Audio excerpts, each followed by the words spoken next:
আসসালামু আলাইকুম। গণস্বাস্থ্য হোমিও থেকে doctor Shamima Akhtar, DHMS PHB, DHMS on course, Dhaka university. আজ আপনাদের সামনে এমন একজন পেশেন্টকে আমরা উপস্থাপন করব যিনি আপনাদের সামনেই হাজির আছেন। ওনার পরিচয় আমরা তুলে ধরছি।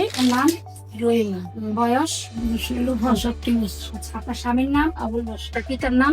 বিজুদ্দিন আলী। মাতার নাম? জলাকালী। গ্রাম? জেলা? তো আপনি যখন আমাদের এখানে আসছেন, বর্তমানে কততম মাস চলতেছে আপনার? যখন আপনি আমাদের এখানে চিকিৎসা নিতে আসছিলেন 4 মাস আগে, 5 মাস আগে, তখন আপনার শারীরিক কি অসুবিধা ছিল না? আমি কোনো খাদ্য খাইতে পারতাম না আগে। এরপরে মনে করেন যখন আমার ঢাকা মেডিকেলে আনছে তখন আমার অপারেশনের ডেট দিছি, সেখানে অপারেশন করে মানে সে বলতে পারতেছ না, আমি একটু বলি। হ্যাঁ, ওনার মেয়ে, সম্মানিত দেশবাসী, মানে আমার রহিমা মেয়ে। আপনার নাম? আমার নাম সুরমা। সুরমা।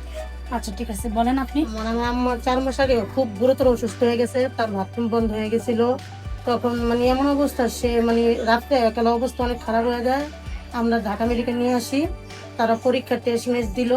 তারপর আমরা টেস্ট করার পরে শোনা গেল তার পেটের ভিতরে বড় টিউমার আছে। তো টিউমার কথা শুনে আমরা টিউমার অপারেশন করার ডেট দিল ডাক্তার। তারপর অপারেশন ঢাকা মেডিকেল করাইছি। তখন ওই টিউমারে আমরা পিজিতে নিয়ে পরীক্ষা দিয়েছিল। পরীক্ষা দেওয়ার 1 সপ্তাহ পরে রিপোর্ট আসার পরে জানা গেছে তার খাদ্যনালী ক্যান্সার হয়েছে। তো আমরা ভেঙে পড়ছি যে কি করা যায়, এখন এত বড় রোগটা আমরা কি করতে পারি। তখন ডাক্তার বললো থেরাপি দিতে হবে। তো আমাদের অবস্থাটাই খারাপ, এত টাকা দিয়ে থেরাপি দেওয়া সম্ভব ছিল না।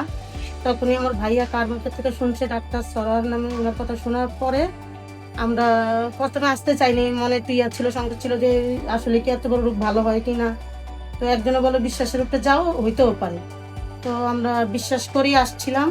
এখন আসার পরে আমরা 4 মাস ওষুধ খাওয়ার পর আমরা ফলাফল অনেকটাই ভালো পাইছি, যে আমাদের রুগী শারীরিক সমস্যাগুলো অনেকটাই কমে গেছে। আগে খাইতে পারে নাই, তার একটা সমস্যা ছিল, বড় বড় সমস্যা ছিল, মানে একটার পর একটা অসুস্থ ছিলই। সে পায়ে ব্যথা ছিল, মাথা ব্যথা ছিল, বুকে ব্যথা ছিল, এগুলো সব চলে গেছে ওষুধ খাওয়ার পরে। তো এখন 4 মাস পূরণ হচ্ছে। ডাক্তার আমাদেরকে টেস্ট দিয়েছে, টেস্টগুলো করানোর পরে রিপোর্ট আলহামদুলিল্লাহ ডাক্তার বলছে ভালো আসছে। আর আমরাও দেখি রুগীর অবস্থা দেখে দেখছি যে ভালো। এখন ডাক্তার বলতেছে যে এখন ভালো অবস্থা, আপনারা কিছুদিন আরেকটু ওষুধ খাওয়ান, মানে পুরোপুরি জানি এটা হয়। এখন আমার আম্মা অনেকটা সুস্থ আছে আগে। আচ্ছা, সম্মানিত দেশবাসী, আপনাদেরকে আমরা রহিমা খাতুনের হাজবেন্ড যিনি, ওনার সাথে একটু পরিচয় করে দিচ্ছি। আপনার নাম? মোহাম্মদ আবুল। তো আপনি আমাদের এখানে চিকিৎসা নিলেন 4 মাস পরে, এখন রিপোর্ট করে নিয়ে আসছেন। রিপোর্ট সহ আপনার রোগী সহ আপনার মেয়ে বললো যে সম্পূর্ণ ভালো, আর আমরাও দেখলাম যে রিপোর্টও ভালো, রোগীও ভালো। তাতে আপনি কেমন সন্তুষ্ট আমাদের চিকিৎসা? স্যারের চিকিৎসার মাধ্যমে আপনার স্ত্রীকে আল্লাহ ইনশাআল্লাহ আমি সন্তুষ্ট। আলহামদুলিল্লাহ আমরা ভালো। আচ্ছা, আমি দোয়া করি ইনশাআল্লাহ আল্লাহ প্রতিষ্ঠান আল্লাহ ভালো করুক, এটা মানুষের তার ছেলে আল্লাহর রহমতে আমার সুস্থ। দোয়া করি। চিকিৎসা নেওয়ার পরে আমাদের এখানে গণস্বাস্থ্যে এসএম স্যারের চিকিৎসা নেওয়ার পরে রিপোর্ট করিয়েছিলাম আমরা। সেই রিপোর্ট সম্পূর্ণ ভালো এসেছে। এই যে দেখেন, এটা হলো ওনার সিবিসি রিপোর্ট, যেটা 14.1 রয়েছেন একদম লেভেলে। ওনার HGPT ভালো আসছে। উনি একজন ইসোফেগাস কার্সিনোমার পেশেন্ট ছিলেন, খাদ্যনালী ক্যান্সার ছিল না।